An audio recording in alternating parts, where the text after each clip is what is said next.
A world in only our imagination, lost over time as our childhood fades away into adulthood, resurfaces in The Looking Glass Wars by Frank Bedard.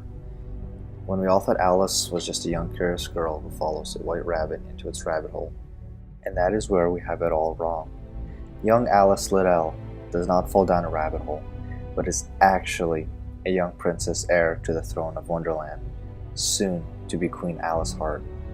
Wonderland is a human's imagination at work, possibly itself being imagination. What could go wrong? Every world has its history, and with every history ever written, we know it's not all about happiness and sunshine. Blood was shed to get to a peaceful time in every place. Alice's aunt, Red. Time has finally come to take what was hers, in her opinion, the throne.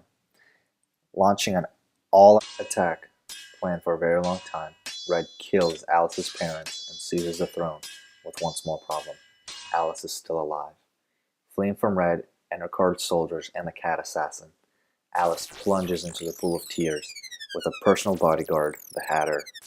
To further complicate things for Alice, she gets split up from Hatter in the pool and gets sucked into Victorian London. For the next 13 years, Alice will spend time being made fun of in an orphanage for telling silly stories of her being the princess in Wonderland.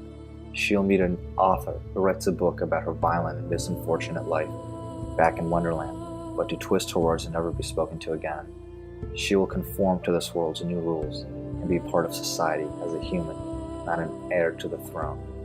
Later on, she is able to finally marry a prince in London, and her wedding is soon to happen but is shortly stopped when Hatter finally finds out she is, and so do her enemies. She is the key to unifying Wonderland and making it happy again. She must now return. Will Alice have the strength and courage to fight and win against her aunt, to avenge her parents' death, and fight Queen Red? The cat stood at the edge of the cliff and stared down at the foaming, rippling spot where Alice and Hatter had splashed into the water. Lightning flashed, thunder broke overhead, and rain fell in sheets. If there's one thing the cat didn't like, it was water. Rain, showers, baths, it didn't matter which. He'd getting wet. He turned and stalked back into the forest with the scrap of Alice's dress in his fist. "You let them get away," the voice said.